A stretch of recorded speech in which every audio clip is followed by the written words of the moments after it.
Welcome back. There's a live look outside from the Oregon coast. That's our Inn at Spanish Head Resort Hotel camera in Lincoln City. Thanks for watching Afternoon Live. With 2026 quickly approaching, many are thinking about setting intentions and resolutions for the new year. But our next guest says instead of focusing on ourselves, we should set our sights on our communities. Here to share more, we welcome back communications expert and author of Your Love Does Matter, David Cunningham. Thanks so much for joining us today.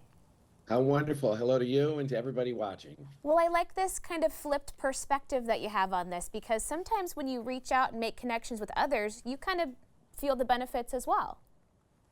Oh, that's for sure. When we're the most joyous as human beings, it's when we're actually connected with people and actually being loving with other people. It's undebatably when we're the most joyous and fulfilled ourselves and effective.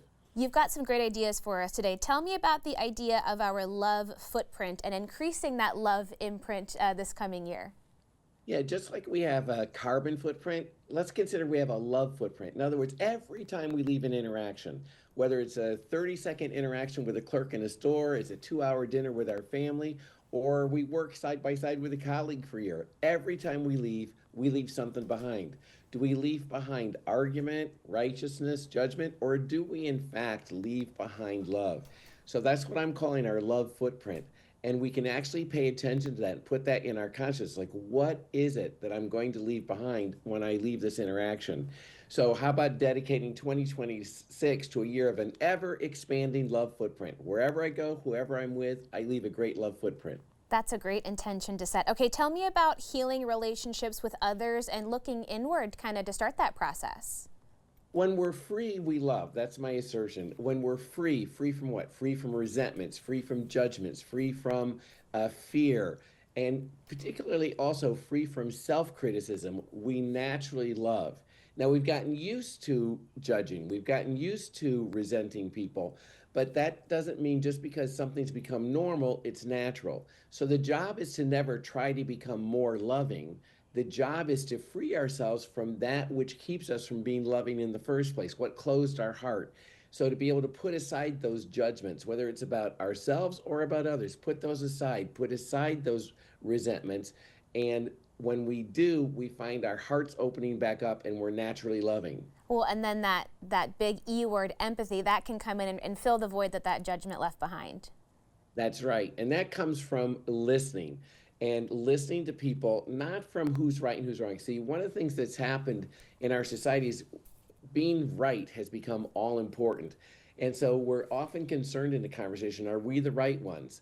Versus, what about this radical view? That we've never been right and we've never been wrong. Nobody ever has. We all have views of life, and no two people have the same view. If you're in front of my house and I'm in back of my house, we have different views. To argue which one's the right one would be silly.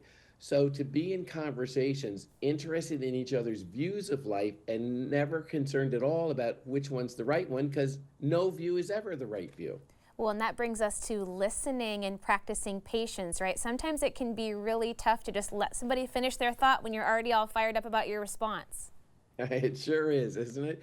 But that's why listening is for us to discover that listening is at least equally important to talking. And especially if we ultimately want to be listened to by the other person, until they have the experience that we've listened to them, it'll be just a tug of war back and forth.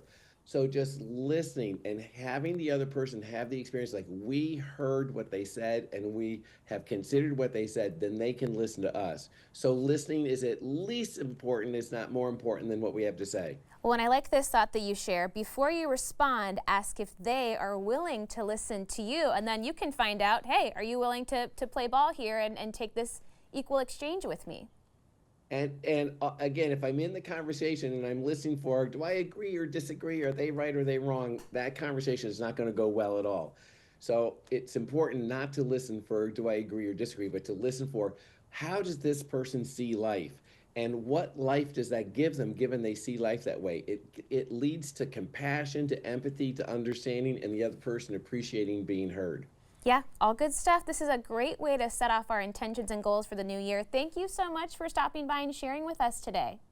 Wonderful to be with you. Happy holidays, everyone. Oh, thank you. You too. David's book again is Your Love Does Matter, and we'll have more information on our website at katu.com. We'll be right back with more Afternoon Live right after this.